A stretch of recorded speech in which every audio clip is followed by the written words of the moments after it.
Have you ever found yourself falling into that terrifying silence in the middle of a conversation? Not because you have nothing to say, but because your mind suddenly fills with 100 small voices. Was that stupid? Do they even care? And in that very moment when you begin to think, the natural flow breaks. Alan Watts once said, "When you try to be natural, you have already lost the natural." A communication is the same. We don't run out of words because we lack ideas, but because we are afraid of being judged. But what would happen if you learned to let go of that inner filter and allowed yourself to speak the very first thing you truly feel? If you realized that a conversation isn't a stage for performance, but a river meant to flow together, you would never really run out of things to say. And in this video, we'll explore how to free the mind so words can flow as effortlessly as breath. We often think that when we don't know what to say, it's because the mind is empty. But as Alan Watts once said, the mind is never empty, it is merely bound. It's that binding force is the inner filter, an invisible gatekeeper in our head that judges every thought as it arises. That's too boring. No one will care. That sounds dumb. And in just a few seconds, the natural flow of thought is suffocated. It's not that you have nothing to say, it's that you don't allow yourself to speak. The root of silence does not lie in lack, but in fear, the fear of being seen. Modern people have become so accustomed to performing themselves that they forget. Conversation was never meant to be a competition. We strive to say what's right, what's smart, what's impressive, and in doing so, our words become stiff and lifeless. That filter doesn't just kill our speech, it kills authenticity, the most vivid part of who we are. Alan Watts once compared the mind to a lake. The more you try to keep it still, the more it ripples. Only when you release control does the surface become calm and clear. Likewise, only when you stop censoring yourself can your words flow freely, reflecting truthfully what you feel inside. The paradox is this: the more afraid we are of saying the wrong thing, the more silent we become. But that silence is not peace, it is the contraction of the soul. When we tell ourselves, "I'm not interesting enough," we are denying the value of our own experience. And as Watts reminded us, no one else has ever experienced life exactly the way you are experiencing it right now. Overcoming the filter is not about learning to talk more. It's about learning to trust your own natural flow. Let the conversation become a breath, not a performance. When you speak the truth, even something small, you create space for others to be true as well. Then silence is no longer a frightening void, but a natural rhythm of human connection. Once we begin to notice that gatekeeper in our minds, the filter that silences us, another question arises naturally. How do we move beyond it? How do we say what we truly want to say before reason strangles emotion? That is where the 3-second rule comes in, a simple principle with the power to set you free. Alan Watts once said, "You cannot control the ocean by holding on to each wave." And the mind is the same. You cannot command it through force. You can only dive in and move with its rhythm. The 3-second rule teaches exactly that. Speak the first thing that comes to mind within 3 seconds, before the filter appears, before the fear of judgment rises.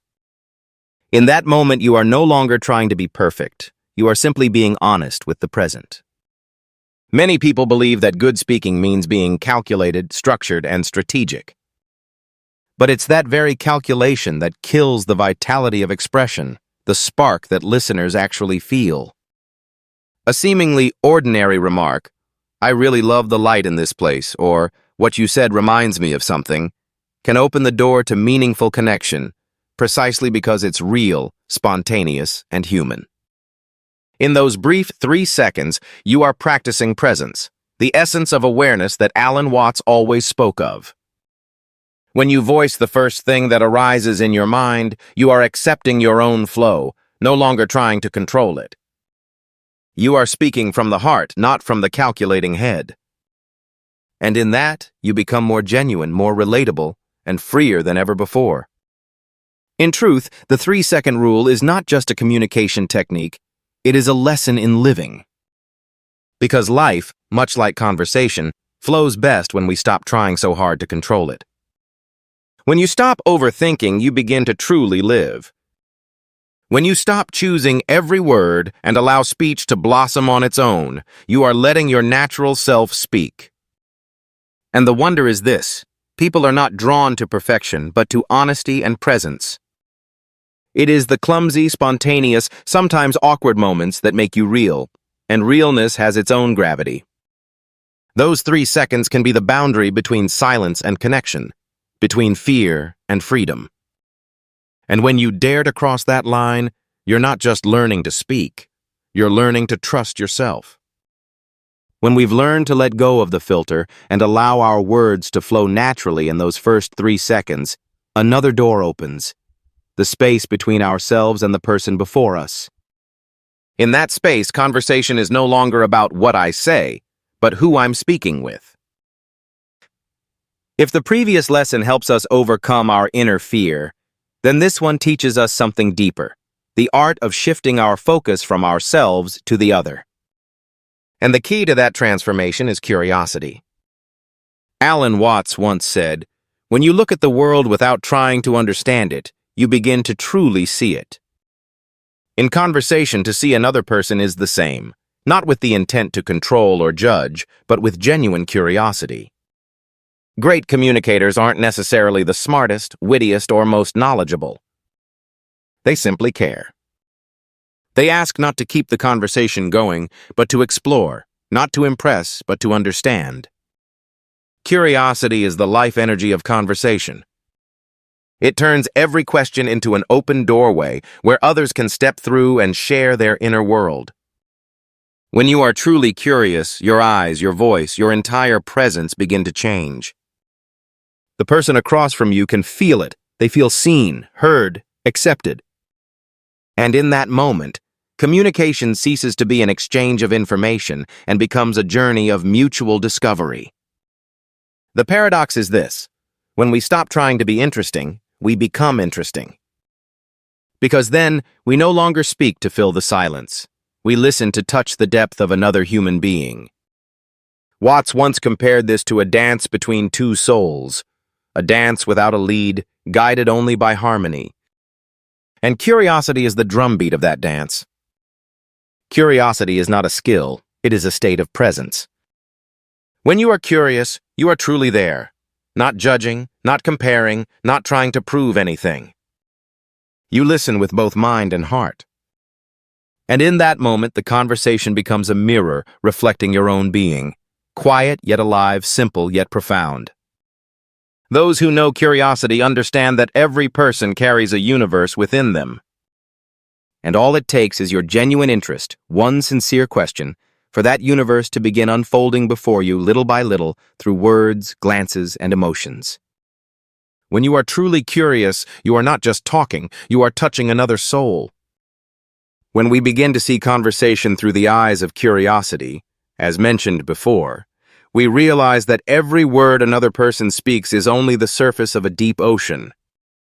The problem is that most of us stay on the shore, nodding politely, instead of daring to dive in. And it's here that the art of the follow-up question appears, like a lantern shining into the depths, revealing things we never noticed before. Alan Watts once said, "You cannot understand music by hearing only the first note." Yes, likewise, you cannot understand a person by stopping at their first answer. Good conversationalists don't constantly change the subject.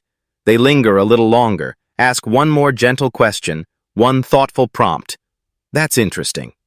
What made you think that? Or, how did that make you feel? And in that small pause, the dialogue shifts, from shallow to deep, from social to soulful. The follow-up question is the secret weapon of those who truly know how to listen. It's a way of saying to the other person, "I'm here. I want to understand you more." And the miracle is, no matter how strong someone may seem, everyone longs to be understood. A follow-up question doesn't just open the story, it opens trust. If curiosity is the energy of conversation, then follow-up is its direction. It leads the dialogue deeper, slower, and more real. You don't need to have the best answers, only the right questions. Because sometimes what people need most is not a clever response, but a space to unfold themselves. Watts once said, "To listen is not to react, but to dissolve into what is being said." And when you ask a follow-up, you are doing exactly that, dissolving into the emotional current of the other person, no longer standing outside to judge or compare. The follow-up question is a sign of presence, of an ego that has stepped aside to make room for the living pulse of the conversation itself. Interestingly, when you practice the art of following up, you begin to see that every person has unexpected depth. The smallest details, a habit, a memory, a passing thought, can lead you to profoundly human stories. And when you dare to slow down, you realize that every conversation can become meaningful, if only you know how to stay with it a little longer. The art of follow-up doesn't just make you an engaging conversationalist, it turns you into someone who listens with the heart. And when you listen that way, what you receive isn't merely an answer, but a glimpse into the truest part of another human being.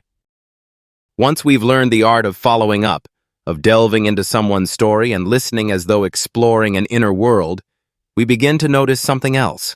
Every conversation not only has depth, but width. If follow-up is the art of digging one well deeply, then conversation threading, weaving multiple directions, is the ability to see the entire river and its many branches. Those who are truly skilled at conversation never fear running out of things to say, because they understand that every sentence hides a dozen paths waiting to be followed. Alan Watts once compared life to a jazz composition, not confined by fixed patterns, but created through improvisation and connection between melodies. Conversation is much the same. It doesn't need a script. It simply asks that you listen for the hidden music in every line. When someone says, "I just went to Colorado with my brother," an ordinary listener hears information. A perceptive one hears doors opening. Colorado evokes travel, landscapes, memories. Brother suggests family, affection, childhood. Went implies movement, journey, experience. Conversation threading is the ability to notice those invisible threads connecting everything small and subtle. It turns dialogue into something soft, flexible, and alive, like a tapestry being woven in real time. Those who can weave words never fear awkward pauses, because to them, every line holds an opening.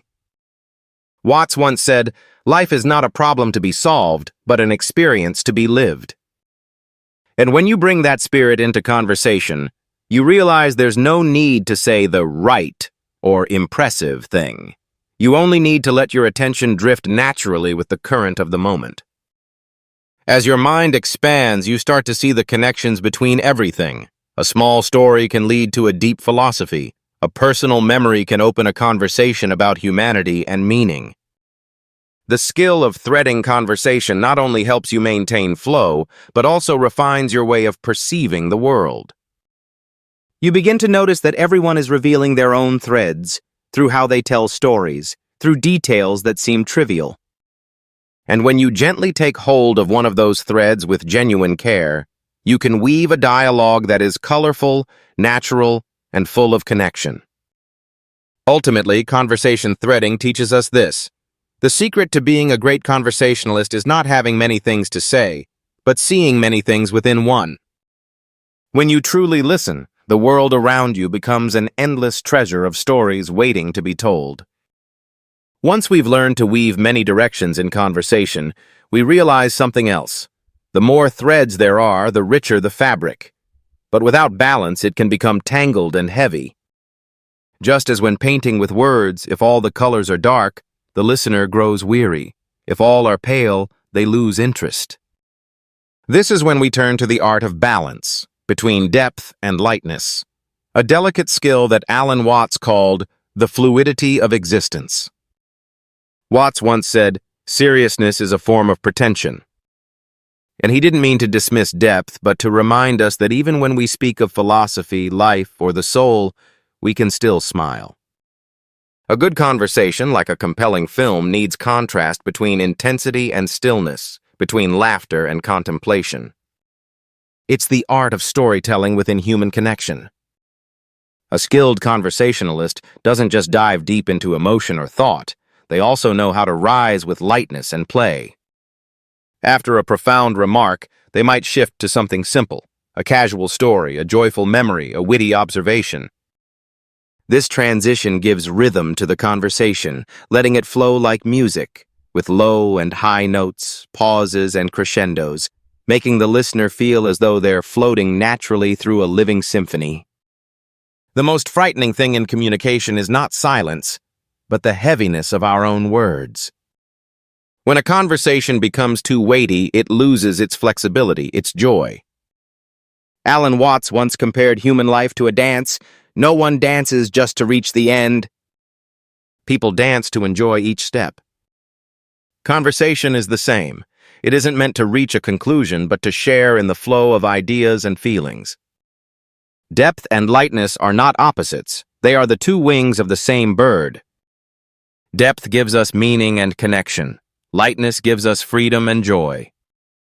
When the two move together, your words become more than sound. They become a living experience, where your listener feels both touched in their soul and free to breathe. In the end, the balance between depth and lightness is the expression of mindfulness in communication. Because the mindful person knows that life is not only the grand question of meaning, but also the small, beautiful moments worth smiling at. When you speak with an open heart, you'll know when to sink into stillness to connect, and when to rise with laughter to lift the moment. That rhythm itself is the mark of a truly alive conversation. Even when you've mastered the flow between depth and lightness, there will be moments when you suddenly fall into silence. Not because you've lost interest, nor because the other person isn't engaging, but simply because the mind goes blank. The stream of words, no matter how fluid, will sometimes stumble. And that's exactly when we need recovery strategies, ways to gracefully rejoin the rhythm, like a musician who momentarily forgets the beat but effortlessly finds his way back into the melody. Alan Watts once said, "Silence is not the enemy of music, it is what gives it rhythm." The same is true in communication. Silence is not failure. It is a natural part of the conversational dance. The issue isn't the silence itself, but how we move through it. The wise don't fear those blank moments, because they understand that true presence begins right there. But to keep the flow alive, we can use a few emergency lines, gentle ways to restart the conversation. The first strategy is the environment scan. Make an observation about the present moment. Look around, the light, the music, the weather, the scent of coffee, the hum of voices nearby. All of it is living material. A simple remark like, "The music here feels really calming," can open surprising directions. Music, mood, memories. When you reconnect with the present, you bring the other person back into it too. Watts called this the return to now, the state where all genuine conversation begins. The second is curious reversion, circling back to something the other person mentioned earlier. It might be a passing detail. "You mentioned that trip earlier. What stood out to you most about it?" A question like that feels natural and shows genuine attention. And the magic is, the other person feels that. While many people anxiously search for new topics, great conversationalists know that going deeper is far better than going broader. Recovery strategies are not merely tools to fix silence. They are the art of embracing interruption. Watts once said, "When you stop fearing emptiness, it becomes your friend." Whereas likewise, when you learn to step lightly through those blank spaces, you're not just saving a conversation, you're cultivating presence, ease, and trust in your own flow. Because sometimes, what makes a conversation truly alive isn't the clever words, but the courage to stay within the silence and begin again softly. Once we've learned how to recover the conversational flow with these gentle techniques, there's one step further: being prepared before silence happens. As Alan Watts said, "We don't carry an umbrella because we fear the storm, but because we understand it's a natural part of the sky." Sound in the same way, pauses, hesitations, and blank moments are inevitable in the landscape of communication, and the wise don't avoid them. They prepare to meet them. The Conversation Emergency Kit is that umbrella. It isn't a rigid script, but a flexible set of tools to help you respond naturally when the flow falters. Many think that preparing ahead makes a conversation less spontaneous, but in truth, it's the opposite. The right kind of preparation doesn't limit freedom, it frees it. When you have a few lifelines ready in your mind, you no longer fear running out of words. And once the fear disappears, your natural self returns. Watts once said, "We cannot create if we are afraid of being wrong."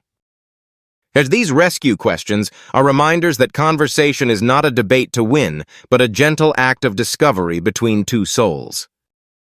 A question like, "What's been on your mind lately?" or, "If you could teleport anywhere for 24 hours, where would you go?" may sound simple, but it holds the power to open hundreds of emotional pathways. It makes the other person pause, reflect, and smile. And in that smile, real connection begins. The Conversation Emergency Kit was never designed to save you from failure. It exists to help you return to your natural flow. Just as a great actor doesn't rely on a script, but uses props on stage to improvise, a mindful communicator knows how to turn every question into a gateway to authenticity. Each question is not a trick, but an open door inviting others into your world. Practicing the conversation. Emergency Kit is also a form of mindfulness training in communication. It helps you realize that in every situation, whether it's a first date, a spontaneous encounter, or a quiet moment between two familiar souls, all it takes is one sincere question to bring connection back to life. Because ultimately, as Alan Watts once reminded us, communication is not about transmitting ideas, but about sharing presence. And sometimes a simple question spoken from the heart is the bridge between two souls trying to understand each other. After we've learned how to improvise, maintain rhythm, and revive a conversation using this emergency kit, we reach a deeper layer, a place where every technique, trick, or rule begins to fade. Because at that point, what remains is no longer how to speak better, but how to speak truer. And that is the essence of the final chapter, self-disclosure and graceful exit, the art of honesty and graceful closure. Alan Watts once said, "When you stop trying to be someone else, you begin to truly exist." In communication, this means allowing yourself to be seen, heard, and felt exactly as you are. But authenticity doesn't mean exposing everything. It's a gradual unfolding, from facts to opinions to feelings. Like a flower opening petal by petal, you don't need to rush to be completely honest. You only need the courage to be honest, one layer at a time.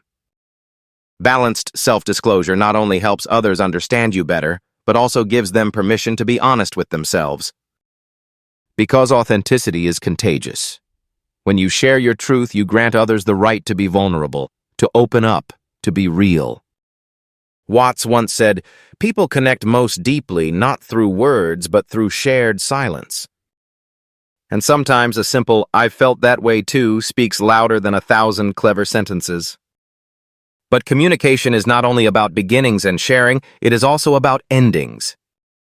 The way we leave matters as much as the way we arrive. A beautiful conversation should end with a lingering feeling, not an abrupt stop. That's where graceful exit, the gentle art of leaving, becomes a subtle skill. Alan Watts once compared conversation to jazz. What makes a song beautiful is not the final note, but the way it dissolves into silence. A graceful ending can be woven through 3 simple steps: appreciation, reason, and future bridge. Leave with a note of gratitude. "I really enjoyed how you see this topic." A light reason to depart. "I should go before it gets too late." And a small bridge for next time. "Let's continue this conversation soon." These 3 beats don't just close a dialogue, they open a relationship. And then, you come to understand that communication is not the art of speaking much, but the art of evoking feeling and sustaining connection. You realize that every meaningful conversation is a brief journey, where two souls meet, touch, and part in quiet gratitude. Because as Alan Watts once said, we never truly leave anyone as long as our hearts remain.